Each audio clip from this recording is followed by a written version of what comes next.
Hello guys and welcome to a video where I'm going to be quickly going over what Broken Arrow's first major update. I mean, there's been little updates, as you see it's 0.08, not sure if I can call it major, but whatever.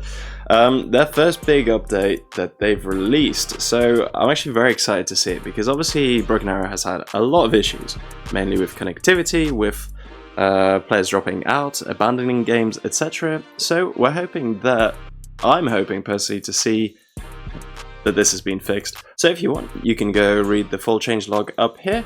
However, I'm going to be giving you guys a very quick, short run through and summary of what it is to save you guys time and picking out my favorite features. So the top part is all very interesting. I mean, yeah, bit of scenario changes, that's fine, but the balance change that is really cool here is that your sprint cooldown is basically halved. So 60 to 30 seconds, which means, as they've written, increases the dynamic changes here because, yeah, as they've written exactly correctly, you can sprint into the building and then sprint away as soon as the counterattack starts. So we're going to have to see how infantry works. This is a bit of a buff for infantry. Obviously everyone knows that they've been a little bit on the weaker side compared to vehicles, so we'll see how we like infantry now. I've not actually had a play yet on this new edition. I will be after this video, and we'll see how it actually goes.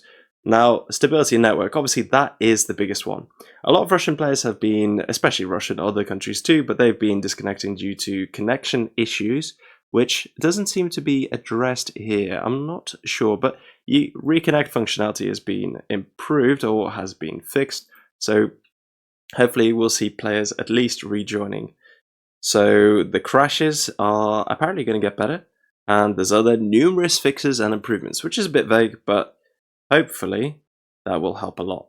Now, cheaters, I am pretty sure I've experienced quite a few in battles as well that I haven't uploaded, obviously, but you know, when you have supplies set up in your back lines and then all of a sudden RT starts raining down on it, even though they've not had drones or anything up, yeah, that is annoying.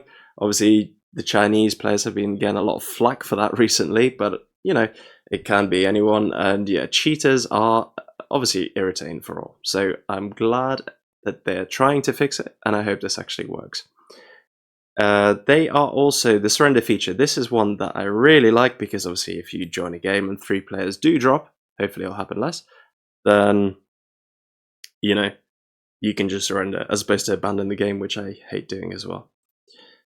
Now, there's a lot more little changes, and a lot of them, to be fair, like the swimming animation, that is cool, finally. Otherwise, I quite enjoyed the meme of True. It was a bit of a meme, you know, especially pilots when they get shot down, that they just sprint across the water.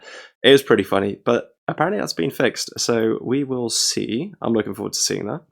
Again, more memory leak issues, etc., etc. Fixes. Cool stuff, but again, I don't think that's that important. Now, this one I do like because it's a very small detail, and obviously it's only one set of missions, but all the units can camouflage, winter camouflage, so in their whites. That's really cool. I really like that attention to detail, and that's what makes Broken Arrow so great, in my opinion. Didn't think that... Ooh, mixed reviews. I did not know that. Well, I give it a 10 out... Okay, I give it a 9.5 out of 10 because of all the issues. Unfortunately, we don't see anything, I don't think, that actually punishes players, you know, like CSGO used to, for just abandoning games without, you know, for no reason. So that could still be an issue, unfortunately. And the final thing that I think is of significant interest is the Spetsnaz GRU, a unit that I like quite a lot, but obviously now you can equip it with either the Verba or the launcher, the RPG-28, is it, top of my head?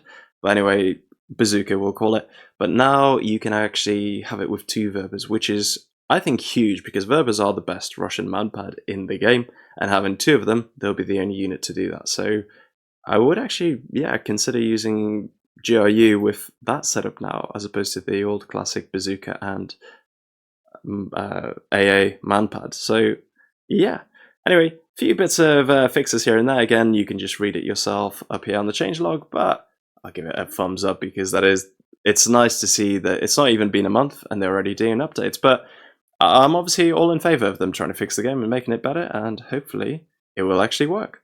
Thank you for watching, hope you enjoyed it, and I'll see you next time. Bye bye.